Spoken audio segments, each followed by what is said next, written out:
नमस्कार दोस्तों, मेरा नाम है रंजीत झारिया और स्वागत है आप सभी का आरके सिविल पाठशाला यूट्यूब चैनल पर। दोस्तों, आज के द हिंदू न्यूज़पेपर का हम एनालिसिस करने वाले हैं। तो सबसे पहले साइंस वाली न्यूज़ के ऊपर फोकस करते हैं, क्योंकि आज संडे है। संडे के दिन एडिटोरियल नहीं रहता है, इसलिए हम साइंस और न्यूज़ दोनों को मिक्स करके यहाँ पर देखने वाले हैं। पहली जो न्यूज़ आई है साइंस की, वो डायनासोर से रिलेटेड हमको कुछ और भी ज़्यादा डीपली जानकारी देती है। जैसे कि उस समय में डायनासोर क्या खाया करते थे, ये हम कैसे पता लगा सकते हैं। इस चीज़ का पता चलता है उनके डंग से।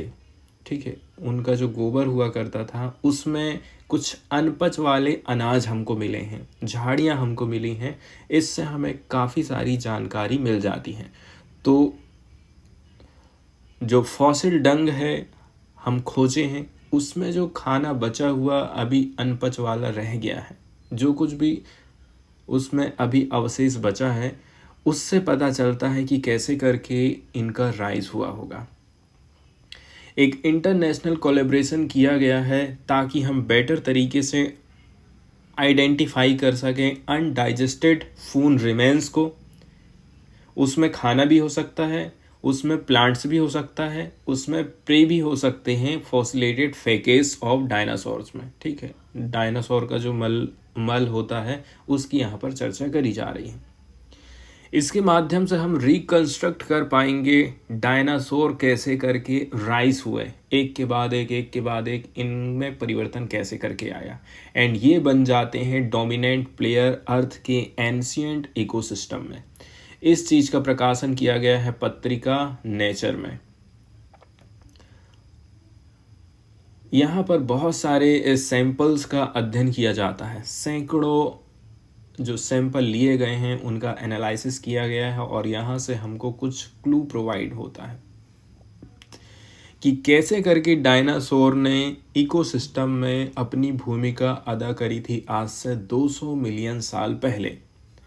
हमारे पास में जो जीवाश्म के अवशेष मिले हैं, फॉसिल्स के जो हमारे पास रिकॉर्ड हैं, उनसे पता चलता है कि डायनासोर का जो एवोल्यूशन है वो लोग कब रहे होंगे। यदि हम बात करें middle part of the Triassic period, मतलब 247 से 337 मिलियन साल पहले की हम यहाँ पर चर्चा कर रहे हैं कि इस समय में इनका एवोल्यूशन रहा होगा। हालांकि देखा जाए, यदि हम डोमिनेशन की बात करें डायनासोर्स की, पार्टिकुलरली टेरेस्ट्रियल इकोसिस्टम में, ठीक है, तो जो टेरेस्ट्रियल इकोसिस्टम में ये लोग कब आए हैं। टेरेस्ट्रियल इकोसिस्टम का मतलब होता है land based communities of organism and their long non living environment. ये काफ़ी कहना चाहिए लाइफ, अर्थ में लाइफ के लिए ये लोग काफ़ी महत्वपूर्ण हो जाते हैं। तो इसी को बोलते हैं टेरेस्ट्रियल इकोसिस्टम। एग्जाम्पल के तौर पर यदि हम बात करें टेरेस्ट्रियल इकोसिस्टम की, जैसे कि tundra, taiga, temperate deciduous forest, tropical rain forest, grassland and desert, तो कुल मिलाकर के अलग अलग यहाँ पर हम पृथ्वी के रूप को देख रहे हैं, और उनमें उगने वाली क्या है, पेड़ पौधे हैं, उनकी यहाँ पर चर्चा कर रहे हैं टेरेस्ट्रियल इकोसिस्टम के अंतर्गत। तो कम से भी कम 30 मिलियन साल के बाद में टेरेस्ट्रियल इकोसिस्टम में हमको देखने को मिले थे early in the Jurassic period. हम यदि जुरासिक पीरियड के टाइम पीरियड की यदि हम बात करें, अर्ली जुरासिक पीरियड के टाइम की हम यहाँ पर चर्चा कर रहे हैं। इस समय के दौरान कई जो गैर डायनासोर टेट्रापॉड हैं, मतलब 4 पैर वाले जो कशेरुकी थे, ये लोग विस्थापित हो गए थे। लेकिन डायनासोर ने पारिस्थितिक तंत्र पर कैसे करके अपना प्रभुत्व जमा लिया है, ये सवाल अभी भी बना हुआ। उसके जैसे तो इधर उधर चले गए, लेकिन ये लोग अभी तक बने रहे, आखिर ये कैसे करके हुआ है। तो शोधकर्ताओं ने, हम कहाँ की बात कर रहे हैं, पॉलिस बेसिन की बात कर रहे हैं, ठीक है। इसमें 500 से ज़्यादा जीवाश्मों का इन्होंने अध्ययन किया है। कितने जीवाश्मों का? 500 से ज़्यादा जीवाश्म अवशेषों का अध्ययन किया है। या तो उनका मल हो सकता है, या तो फिर उनकी उल्टी हो सकती है। खाद्य जाल का इन्होंने पुनः निर्माण करके इस प्रकार से जो ट्रांसमिशन हुआ है उसकी जांच करी है, ठीक है, जिनको हम ब्रोमालाइट्स के रूप में जानते हैं, जो कि लेट ट्राइसिक से लेकर के शुरुआती जुरासिक तक फैले हुए हैं। इन अवशेषों का विश्लेषण किया जाता है। ठीक है, इसमें उन्होंने 3D इमेजिंग करके अध्ययन किया था। इसकी तुलना मौजूदा जीवाश्म रिकॉर्ड के साथ साथ जलवायु और पौधों के आंकड़ों से किया था। इससे पता चला कि भाई ये जो कशेरुकी प्राणी हैं, इसके अलावा इनमें क्या चेंजेस आया और भी क्या परिवर्तन हमको देखने को मिला है, यहाँ से हमको चीज़ें पता चल जाती हैं। एक रीज़न ये बताया जा रहा है कि वेजिटेशन में हमको चेंजेस देखने को मिला।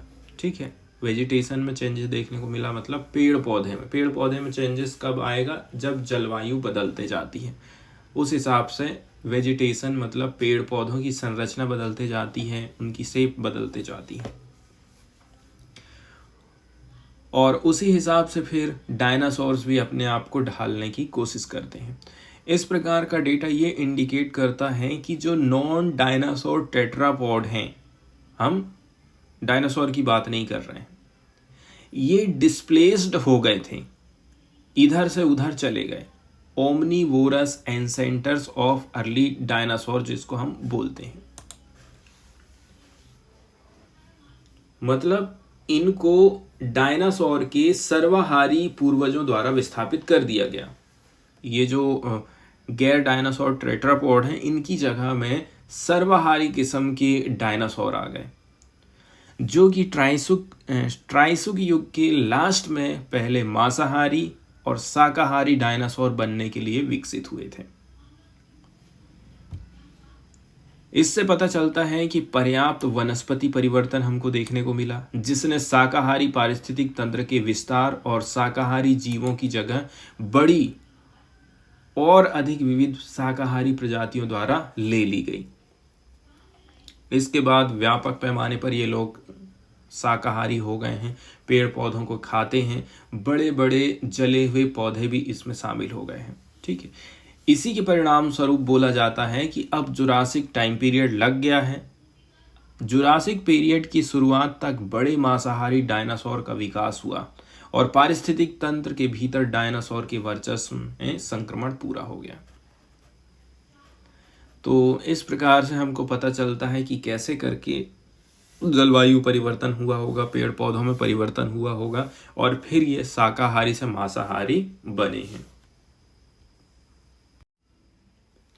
नेक्स्ट वाली जो न्यूज़ यहाँ पर हम डिस्कस करने वाले हैं दोस्तों, ये H5N1 बीमारी से, H5N1 वायरस से रिलेटेड है, जिसको हम एवियन इन्फ्लुएंजा बोलते हैं, एवियन इन्फ्लुएंजा ए, या फिर इसको H5B1 बर्ड फ्लू के नाम से भी जाना जाता है। ये हाईली पैथोजेनिक वायरस होता है, जो कि प्राइमरी तौर पर जो बर्ड्स होते हैं उनमें सर्कुलेट होते रहता है, लेकिन बाद में ये अन्य जो स्तनधारी हैं, मैमल्स हैं, उनको भी प्रभावित करता है। H5N1 की बात करें कि ये कहाँ से इसकी उत्पत्ति हुई है, ओरिजिनेशन हुआ है, तो एक वायरस का आउटब्रेक हमको देखने को मिला था चाइना में 1996 में। इसके बाद ये अपने आप में चेंज करते जाता है और हाईली पैथोजेनिक स्ट्रेन में चेंज हो गया। अब इसने अपना स्वरूप बदल लिया है। 2020 से यदि हम देखें, ये across Europe, Africa, Asia, north America, south America, यहाँ तक कि जो अंटार्कटिका है मेनलैंड, वहाँ तक पहुँच चुका है। इंडिया में इसका आउटब्रेक H5N1 का पहली बार महाराष्ट्र एंड गुजरात में हमको देखने को मिला था सन 2015 में। कौन कौन से पक्षी इससे प्रभावित होते हैं इसके बारे में यहाँ पर बताया जाता है, और रिस्क असेसमेंट की यहाँ पर हमको अभी देखने की जरूरत नहीं है। अभी हम न्यूज़ की तरफ चलते हैं और देख लेते हैं। जीनोम सीक्वेंसिंग करी गई है किसकी, PB2E627 के म्यूटेशन की। ब्रिटिश कोलंबिया टीनेजर के ऊपर ये अध्ययन किया गया है, जिसको लिंक किया जा रहा है कि ये भाई काफ़ी फास्ट तरीके से रेप्लिकेशन कर रहा है ह्यूमन सेल्स में and greater severity of illness पैदा कर दे रहा है। ठीक है, बताया जा रहा है कि भाई देखिए जो highly pathogenic avian influenza virus है ये स्प्रीड हो रहा है आज के समय में पूरे वर्ल्ड में। सन 2020 से ही हम देखते हैं एक अलग अलग वायरस लाइनेज हमको देखने को मिल रहा है 2.3.4.4b की। रिसेंट ह्यूमन H5N1 केसेस हमको British Columbia, Canada and California में देखने को मिला था और इसी ने वैज्ञानिक लोगों के भीतर चिंता पैदा कर दी है। कैसे करके वायरस की एडाप्टेबिलिटी हो रही है, पॉसिबल म्यूटेशन को लेकर के that could facilitate human to human transmission. कैसे करके ये ह्यूमन टू ह्यूमन ट्रांसमिशन इनका हो जा रहा है। तो जो ब्रिटिश कोलंबिया टीनेजर है जिसकी जांच करी गई है, कम उम्र की हम यहाँ पर बात कर रहे हैं बच्चे की, जिसको H5N1 देखने को मिला था नवंबर 2024 में। इनिशियली इसने एक्सपीरियंस किया है कुछ कंजक्टिविटीज एंड फीवर को which rapidly progress to acute respiratory distress syndrome. धीरे धीरे दिक्कत ये हो रही है कि सांस लेने में उस बच्चे को तकलीफ होने लगी है। जीनोमिक सीक्वेंसिंग से ये पता चला है कि जो वायरस जो कि बिलोंग करता है 2.3.4.4b क्लैड से, जो कि जीनोटाइप D1.1 है, ठीक है, ये हमको वाइल्ड जो बर्ड्स होती हैं वहाँ पर देखने को मिला था। Health officials suspect that virus may have evolve after infecting teenager.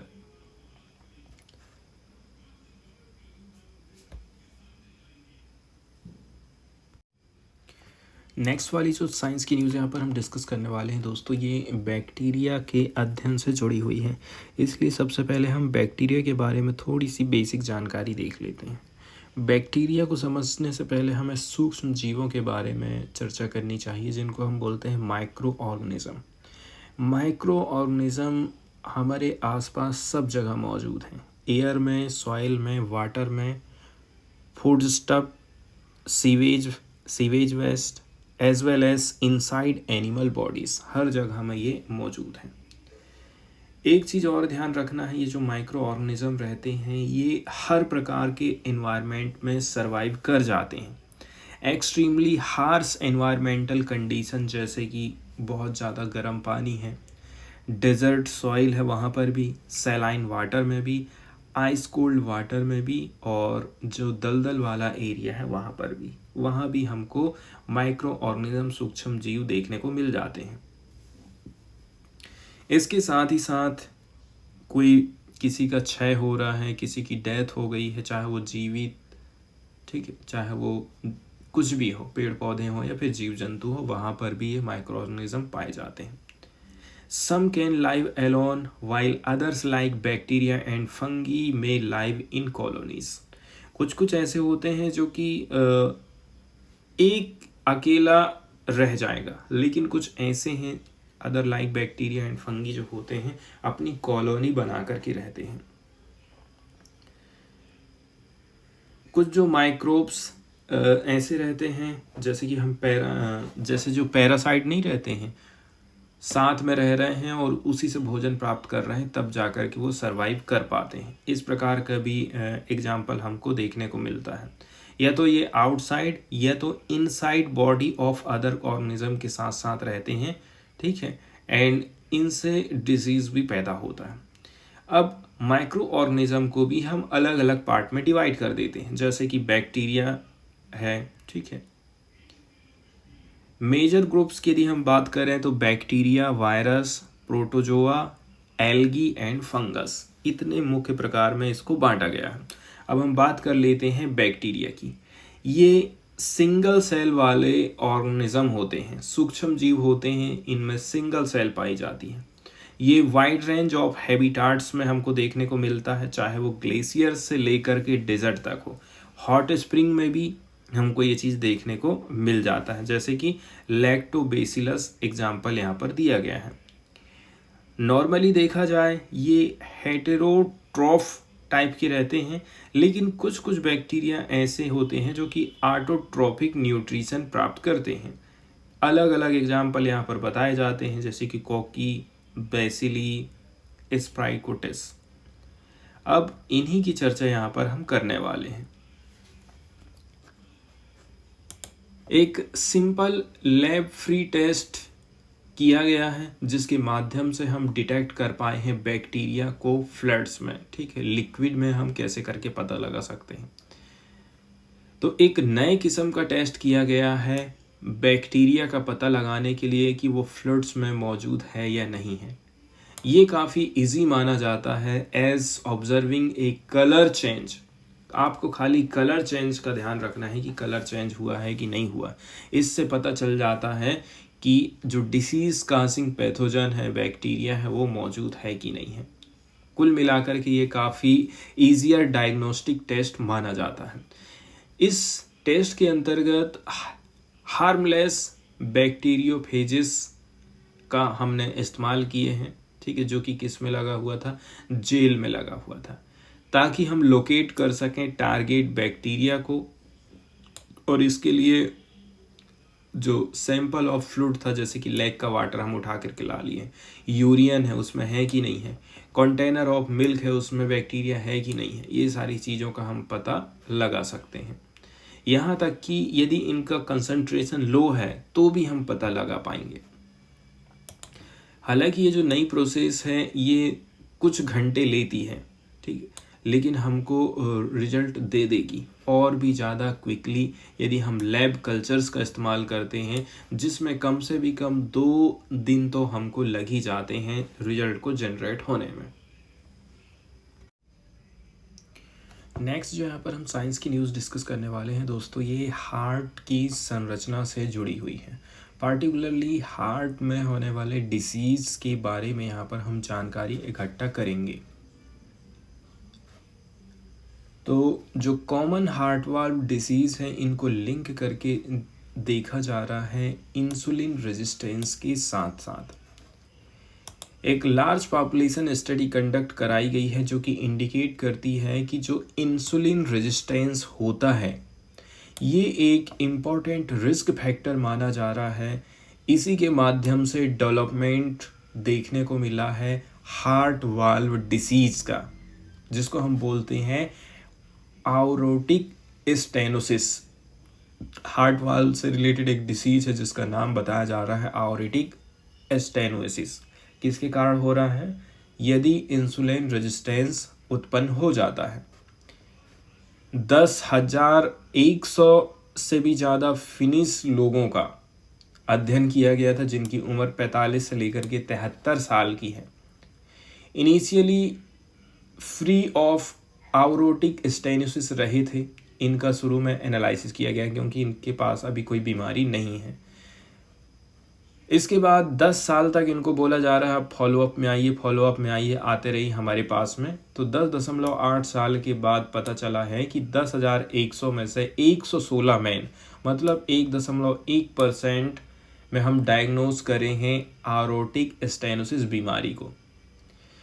Several जो बायोमेकर्स रिलेटेड हैं, जो कि किससे रिलेटेड है? इंसुलिन रेजिस्टेंस से रिलेटेड हैं। मतलब इंसुलिन फास्ट हो जाना, प्रो इंसुलिन, सीरम सी पेप्साइड, अलग अलग यहाँ पर हमने बायोमेकर्स का नाम बता दिए हैं। ये एसोसिएटेड हैं एरोटिक स्टेनोसिस रिस्क से जुड़े हुए हैं। ठीक है, तो इंसुलिन रेजिस्टेंस भी अलग अलग टाइप में यहाँ पर बांट दिया गया है, fasting insulin, pro insulin and serum C peptide के तौर पर। इसके बाद नेक्स्ट वाली जो साइंस की न्यूज़ यहाँ पर हम डिस्कस करने वाले हैं दोस्तों, वो HRT टैबलेट से रिलेटेड है। HRT पार्टिकुलरली जो HRT की टैबलेट्स रहती हैं, बोला जा रहा है इनका सीधे सीधे संबंध हो जा रहा है हार्ट डिसीज़ से। ब्लड क्लॉट रिस्क बढ़ जा रहा है। 2 किस्म की बीमारी इन गोलियों के खाने से हो सकती है, एक हृदय संबंधी और दूसरा ब्लड का थक्का जम जाना। तो जो सर्टेन हार्मोन रिप्लेसमेंट थेरेपी है, जिसको शॉर्टकट में HRT टैबलेट बोलते हैं, इसमें दोनों चीज़ शामिल है, ओएस्ट्रोजन, ठीक है, एस्ट्रोजन एंड प्रोजेस्टेरोन। इन दोनों को एसोसिएट करके देखा जा रहा है higher risk of heart disease and rare but serious blood clots, दो बीमारी हो सकती है।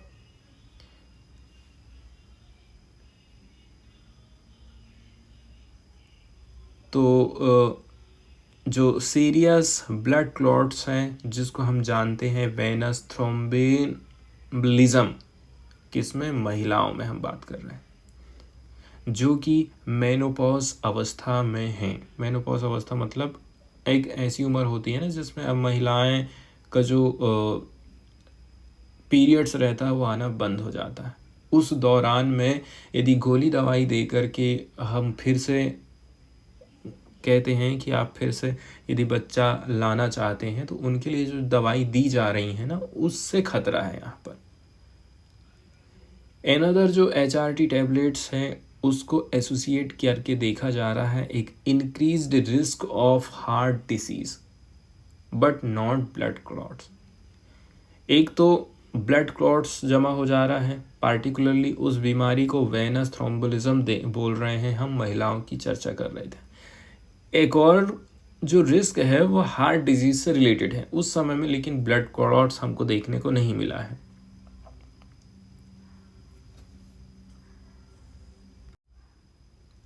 नेक्स्ट वाली जो न्यूज़ यहाँ पर हम डिस्कस करने वाले हैं दोस्तों, ये चक्रवात फेंगल, साइक्लोन फेंगल से रिलेटेड है।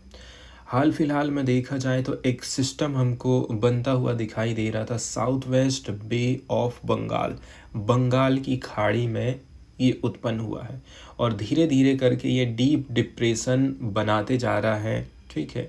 और इसी के चलते चलते साइक्लोन जो फेंगल है और भी ज़्यादा तेज होते जा रहा है।